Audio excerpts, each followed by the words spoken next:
প্রিয় মুসল্লিগণ, এবার আমাদের সম্বন্ধে আপনি জানতে পারছেন, সেখানে আমার কিছু বলার নাই। কিন্তু ভবিষ্যৎ আমাদের জনসংখ্যা বাড়তে থাকবে, আমাদের অক্লান্ত পরিশ্রম থাকবে। আমাদের যে ভাইরা আজকে আপনাদের সার্ভিসের জন্য, আপনাদের সেবাদানের জন্য অক্লান্ত পরিশ্রম করেছেন রাত্রে দিনে, তাদের জন্য খাস করে দোয়া করবেন এবং ভবিষ্যতে যাতে আমরা আরো সেবা বৃদ্ধি করতে পারি।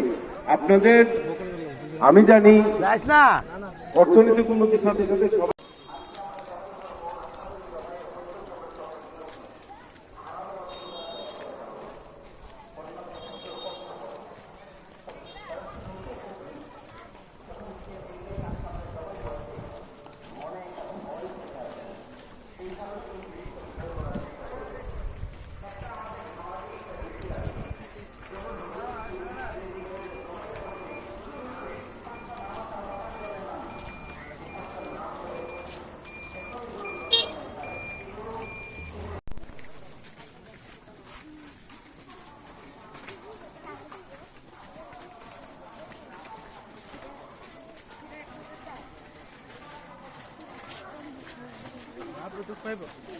আর